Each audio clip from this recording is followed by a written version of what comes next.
ನಮಸ್ತೆ ಗುರುಜಿ. ನಮಸ್ತೆ ನಮಸ್ತೆ. ಮೇಡಮ್. ನಾವು ಈ ಮಹಾತಾರ್ ಫೌಂಡೇಶನ್ ಗುರುಕುಲಕ್ಕೆ ಜಾಯ್ನ್ ಆಗಿ ಇನ್ನೇನು 8-9 ತಿಂಗಳಾಗೋಯ್ತು. ಇದು ಗುರುಕುಲ ಅಂತ ನಾನು ಯಾಕೆ ಹೇಳ್ತೀನಿ ಅಂದ್ರೆ, ಇಲ್ಲಿಗೆ ಬಂದ್ಮೇಲೆ ನಮ್ಗೆ ಆದಷ್ಟು ಬದಲಾವಣೆ ಕಂಡಿದೀವಿ. ಯಾಕಂದ್ರೆ ರಾತ್ರಿ 12 ಗಂಟೆ 1 ಗಂಟೆಗೆ ಮಲ್ಕೊಂತಾ ಇದ್ವಿ, ನಿದ್ದೆ ಸರಿಯಾಗಿ ಬರ್ತಾ ಇರ್ಲಿಲ್ಲ. ಬೆಳಗ್ಗೆ ಎದ್ದೋಳೋದು ಯಾವ್ದೋ ಒಂದು ಟೈಮ್ ಅಂತ ಸಮಯ ಅನ್ನೋದು ಇರ್ಲಿಲ್ಲ. ಈಗ ಏನಾಗಿದೆ ಅಂದ್ರೆ ನಮ್ಗೆ ಈ ಧ್ಯಾನದಿಂದ 10 ಗಂಟೆಗೆಲ್ಲ ನಿದ್ದೆ ಬಂದ್ಬಿಡ್ತದೆ. 9:30 10 ಗಂಟೆಗೆಲ್ಲ ನಿದ್ದೆ ಬಂದಾಗ ಆಗ್ತದೆ. ಮತ್ತೆ ಬೆಳಗ್ಗೆ 3:30 4 ಗಂಟೆಗೆಲ್ಲ ಎದ್ದೇಳ್ಬೇಕು. 3:30 ಅಷ್ಟೇ ಅಲ್ಲಿಗೆ ಎದ್ದೇಳ್ತಾ ಇದೀವಿ. ಈ ರೀತಿ ಒಂದು ದಿನಚರಿನೇ ಚೇಂಜ್ ಆಗಿದೆ, ಬದಲಾವಣೆ ಆಗಿದೆ. ಈ ಗುರುಕುಲದಲ್ಲಿ ನಮ್ ಗುರುಗಳು ದಿನಾ ನಮ್ಗೊಂದು ಸಂದೇಶ ಕೊಡ್ತಾನೆ ಇರ್ತಾರೆ. ಯಾವ ರೀತಿ ಇರ್ಬೇಕು, ಏನ್ ಮಾಡ್ಬೇಕು, ಯಾವ ರೀತಿ ನಾವು ಹೋಗ್ತಾ ಇರ್ಬೇಕು, ನಾವು ಹೋಗೋ ದಾರಿ ಹೆಂಗಿರ್ಬೇಕು ಅಂತೆಲ್ಲ ಯಾವ ಗುರುಗಳು ಕೊಡೋ ಸಂದೇಶನ ನಾವು ಫಾಲೋ ಮಾಡ್ತಾ ಇರ್ತೀವಿ. ಒಂದೇನಂದ್ರೆ ನಾವು ಫಾಲೋ ಮಾಡಿ ಕೆಲವ್ರು ಮಾತ್ರ ಮಾತಾಡ್ತಾ ಇದೀವಿ ಇಷ್ಟೇ ಈ ಒಂದು ವೇದಿಕೆಯಲ್ಲಿ. ಇಂಥ ವೇದಿಕೆಯಲ್ಲಿ ಎಲ್ಲಾರು ಮಾತಾಡಿ ಅಂತ ಗುರುಗಳು ಸಂದೇಶ ಕೊಟ್ರು ಯಾರು ಕೈ ರೈಸ್ ಮಾಡಲ್ಲ. ಮತ್ತೆ ಮಾತಾಡುವಾಗ್ಲಿ ಇಲ್ಲಾಂದ್ರೆ ಈ ಒಂದು ಇದರಲ್ಲಿ ಕಾರ್ಯಕ್ರಮದಲ್ಲಿ ಪಾಲ್ಗೊಂಡಾಗ ವಿಡಿಯೋಗಳು ಆನ್ ಮಾಡಲ್ಲ. ವಿಡಿಯೋಗಳು ಆನ್ ಮಾಡಿ ಅಂತ ಹೇಳ್ತಾರೆ, ವಿಡಿಯೋ ಆನ್ ಮಾಡೋದಿಲ್ಲ.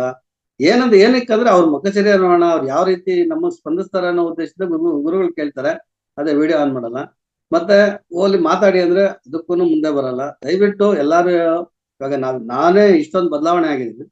ಧ್ಯಾನದಿಂದ ನನಗೆ ಆಗ್ತಾ ಅಂತ ಒಂದು ಅನುಭವಗಳು ಪದೇ ಪದೇ ನಾನು ಹಂಚ್ಕೊಂತಾ ಇದ್ದೀನಿ. ಮತ್ತೆ ಇಲ್ಲಿ ಕ್ಲಾಸ್ ಕೂಡ ನಾವಾಗ ನನಗ್ ಗೊತ್ತಿರೋದು 2-3 ಹೇಳ್ತಾ ಇರ್ತೀನಿ. ಆದ್ರೆ ಅದನ್ನ ಯಾರಾದ್ರು ಹಂಚ್ಕೊಳ್ಳಿ, ನಿಮ್ಮ ಹತ್ರ ಇರೋದನ್ನು ಬೇರೆಯವ್ರಿಗೆ ಹಂಚಿ ಅಂತ ಗುರು ಕೇಳಿದ್ರೆ ಯಾರು ಮುಂದೆ ಬರೋದಿಲ್ಲ. ನಾನು ಇವತ್ತೇ ನನ್ನ ಅನುಭವಕ್ಕಿಂತ ಎಲ್ಲಾರು ಈ ಒಂದು ವೇದಿಕೆಯಲ್ಲಿ ಬಂದು ಮಾತಾಡ್ಲಿ ಅನ್ನೋ ಉದ್ದೇಶ ನಾನು ಮಾತಾಡ್ತಿದ್ದೇನೆ ಅಷ್ಟೇ. ನಾವು ಆದಷ್ಟು ಹಿಂದೆ ಇದ್ರೆ ನಾವ್ ಹಿಂದೆನೇ ಹೋಗ್ತಾ ಇರ್ತೀವಿ. ಮುಂದೆ ಬರೋದು ಯಾವಾಗ? ಮುಂದೆ ಬರ್ಬೇಕಾದ್ರೆ ಈ ಸಮಯನ ಸದುಪಯೋಗ ಪಡಿಸ್ಕೊಂಡು ಎಲ್ಲಾರು ವೇದಿಕೆಗೆ ಬನ್ನಿ. ಇದರಲ್ಲಿ ಚೆನ್ನಾಗಿ ಸದುಪಯೋಗ ಪಡಿಸ್ಕೊಂಡು ನಮ್ಗೆಲ್ಲ ಜ್ಞಾನಕ್ಕೆ ಬನ್ನಿ ಅಂತ ಪ್ರಚೋದನೆ ಮಾಡ್ತಾ ಇರೋದು ನಮ್ಮ ಅಶ್ವಿನಿ ಮೇಡಮ್. ಅವ್ರ ಹತ್ರ ಬುಲೆಟ್ ಇದ್ದಂಗೆ ಎಲ್ಲಾರನ್ನು ಕರೀತಾ ಇರ್ತಾರೆ. ಎಲ್ಲಾರನ್ನು ಬನ್ನಿ ಬನ್ನಿ ಅಂತಂದ್ರು. ಕೈ ಹಿಡಿದು ಎಳ್ಕೊಂಬಂದ್ರು ಮುಂದಕ್ಕೆ ಬರಲ್ಲ ಅಂದ್ರೆ ನಾವು ನಿಜವಾಗ್ಲೂ ನಾವು ದಡ್ಡರಾಗ್ತೀವಿ. ಅದನ್ನ ಬಿಟ್ಟು ನಮಗೇನು ಈ ಒಂದು ಗುರುಕುಲದಲ್ಲಿ ವಿಷಯ ನಾವು ತಿಳ್ಕೊಂಡಿದ್ದೀರಿ, ಆ ಒಂದು ವಿಷಯನ 4 ಜನಕ್ಕೆ ಹಂಚ್ಕೋಣ. ನಮ್ ಜೊತೆಗೆ ಇನ್ನೊಂದು 4 ಜನ ಕರ್ಕೊಂಬರೋಣ, ಅವ್ರಿಗೂ ಹಂಚೋಣ. ಜೊತೆಗೆ ಪ್ರತಿಯೊಂದು ದಿನ ಧ್ಯಾನಾಭ್ಯಾಸ, ಯೋಗಾಸನ ಮತ್ತೆ ಪ್ರಾಣಾಯಾಮ, ಧ್ಯಾನ ಹಾಗೂ ಸಾಧ್ಯ ಮಾಡ್ತಾ ಇದ್ರೆ ನಮ್ಮ ಬಾಳ್ನಲ್ಲಿ ಅನೇಕ ಬದಲಾವಣೆಗಳು ಕಾಣಿಸ್ತದೆ.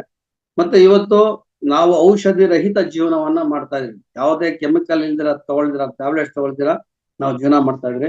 ಕೆಲವೊಂದು ಟೈಮಲ್ಲಿ ನಮ್ಗೇನೋ ಪೇನ್ ಗೀನ್ ಆದ್ರೆ, ತೊಂದರೆ ಆದ್ರೆ ಅದು ಧ್ಯಾನದಿಂದ ಹೋಗುತ್ತೆ. ಅದು ನನ್ನ ಅನುಭವ ಕೂಡ. ಧ್ಯಾನ ಮಾಡಿದ್ರೆ ನಿಜವಾಗ್ಲೂ ಹೋಗುತ್ತೆ. ಯಾವ್ದು ಔಷಧಿಗಳು ನಾವು ತಗೊಳ್ಳುವಂತ ಅವಶ್ಯಕತೆ ನಮ್ಗೆ ಬರೋದಿಲ್ಲ. ಈ ಒಂದ್ 2 ಮಾತಾಡಿ ನನ್ನ ಅನುಭವನ ಹಂಚ್ಕೊಂಡಿದ್ದಕ್ಕೆ, ಈ ವೇದಿಕೆಗೆ ಅವಕಾಶ ಕೊಟ್ಟಿದ್ದಕ್ಕೆ ತಮಗೆ ಧನ್ಯವಾದಗಳು. ಬೇರೆ ಏನು ನಾನು ಹೇಳುವಂತ ಇದಿಲ್ಲ, ದಿನ ಹೇಳ್ತಾ ಇರ್ತೀನಲ್ವಾ, ಅದಕ್ಕೋಸ್ಕರ ಎಲ್ಲರೂ ಬನ್ನಿ, ಈ ವೇದಿಕೆಗೆ ಬನ್ನಿ, ನಿಮ್ಮ ಅನುಭವ ಮಾತಾಡಿ ಅಂತ ಕೇಳ್ತಾ ಇದ್ದೀನಿ ಅಷ್ಟೇ. Thank you Guruji. Thank you super. Thank you, sir. Thank you so much.